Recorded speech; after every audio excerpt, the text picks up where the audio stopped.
তো হ্যালো বন্ধুরা, কেমন আছেন? আশা করি সকলেই ভালো আছেন। তো চলে আসলাম নতুন একটা ভিডিওতে।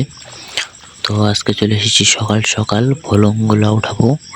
তো দেখবো কতগুলো মাছ ধরা পড়েছে। তো সকাল সকাল চলে আসলাম ভোলং ওঠানোর জন্য। তো আমাদের মনির ভাই উঠানো শুরু করে দিছে। তো আমরা 4টা ভোলং পাচ্ছি।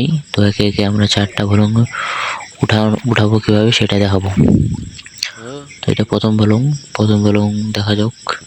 বেশি মাছ পড়ে নেই, বেশি মাছ পড়ে নেই। তো এখন আমরা দ্বিতীয় ভোলংয়ের কাছে চলে যাব। যাওয়ার সময় আমি পড়ে গেলাম, উঠে চলে যাচ্ছি আমরা এখন দ্বিতীয় ভোলংয়ের কাছে।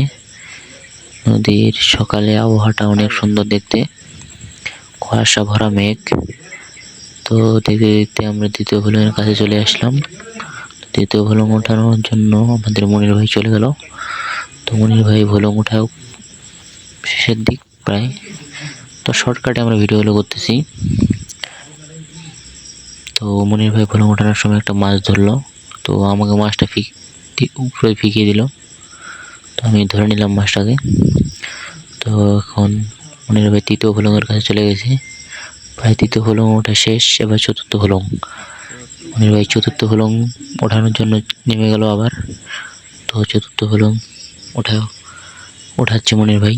ততক্ষণে আমি নদীর ভিডিওটা দেখালাম সবাইকে।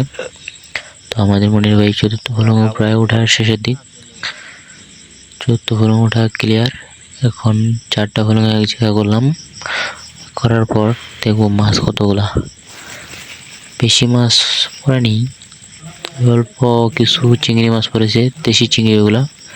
এগুলো আমাদের এদিকে দেশি চিংড়ি, একদম ছোট ছোট সাইজের চিংড়ি মাছ।